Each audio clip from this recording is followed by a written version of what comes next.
Salam saudaraku, selamat pagi. Semoga kita semua dalam keadaan sehat dan penuh sukacita dalam Tuhan.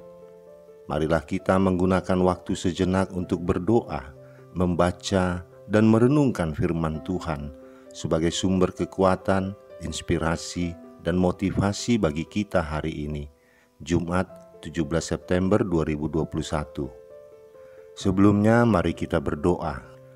Bapa di sorga, kami bersyukur atas hari yang indah ini, hari yang penuh harapan. Kami akan merenungkan firman-Mu. Kiranya Roh Kudus menerangi hati dan pikiran kami, agar kami sungguh memahami firman-Mu. Dalam nama Tuhan Yesus Kristus kami berdoa. Amin. Firman Tuhan yang menyapa kita di pagi ini, Amsal 16 ayat 9. Hati manusia memikir-mikirkan jalannya, tetapi Tuhanlah yang menentukan arah langkahnya. Demikian firman Tuhan. Saudaraku, tentu kita sudah tidak asing lagi dengan ungkapan manusia merencanakan, tetapi Tuhan yang menentukan. Apakah itu berarti bahwa Tuhan mengekang pemikiran manusia? Sama sekali tidak.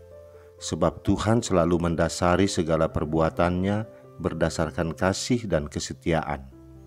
Tuhan tidak pernah membatasi dan membuat manusia berhenti berpikir dan berhenti mengatasi persoalan hidupnya. Manusia sebagai makhluk yang memiliki akal budi tentu memiliki kebebasan berpikir dan kebebasan berkehendak.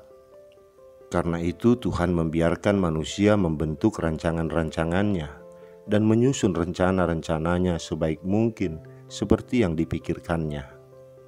Tetapi sebagai makhluk yang bergantung pada Sang Penciptanya, bagaimanapun juga, manusia tidak boleh merancangkan sesuatu semaunya. Ia harus tunduk kepada keinginan Tuhan yang menciptakannya. Oleh karena itu, Tuhan dengan mudah dapat menggagalkan tujuan-tujuan manusia dan mengacaukan perhitungan-perhitungan mereka jika hal itu di luar kehendak Tuhan, supaya manusia itu tidak jatuh dalam dosa kesombongan yang menyesatkan. Ada seorang anak kecil mengajak ayahnya bermain kembang api di tengah kerumunan orang banyak, tapi sang ayah tidak membolehkannya. Tentu saja sang ayah sudah berpikir bahwa hal itu membahayakan.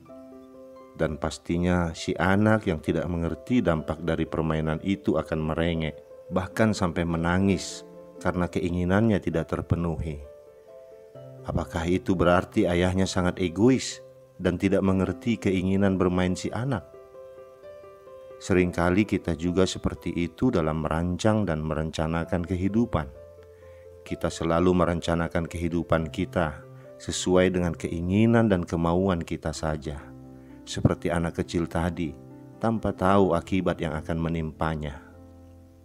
Saudaraku, Bu Dewi sejak muda bercita-cita menjadi seorang penginjil di bidang kesehatan.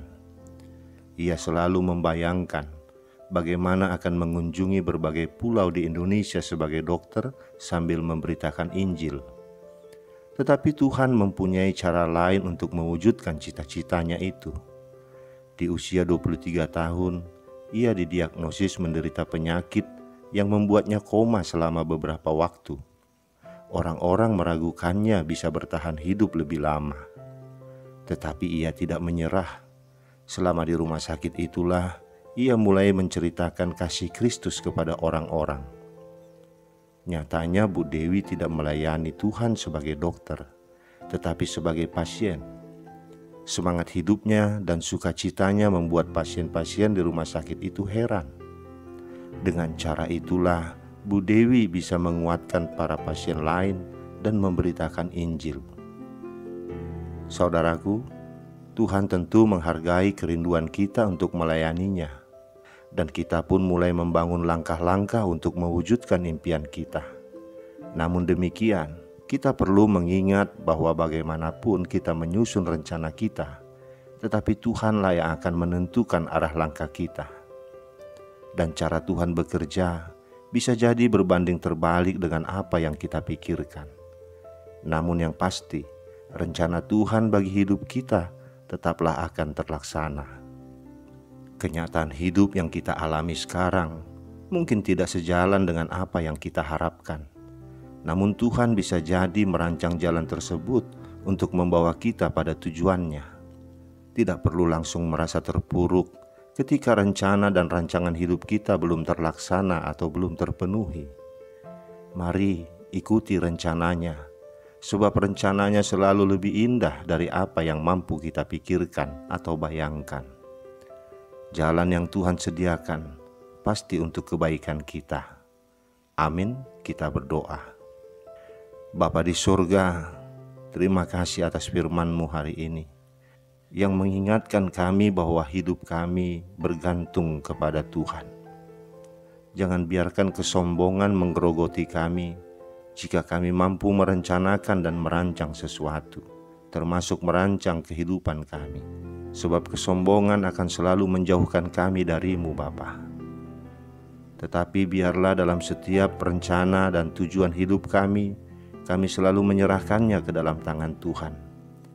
Sebab kami tahu di luar Tuhan kami tidak bisa berbuat apa-apa. Karena itu Bapa, rencana-rencana kami, tujuan-tujuan hidup kami serahkan semuanya ke dalam tangan Tuhan. Biarlah semuanya terjadi menurut kehendak-Mu. Dan kami tahu pasti kehendak-Mu adalah terbaik bagi kehidupan kami. Dalam nama anak-Mu Tuhan Yesus Kristus kami berdoa. Amin. Selamat beraktivitas saudaraku. Tuhan memberkati. Shalom.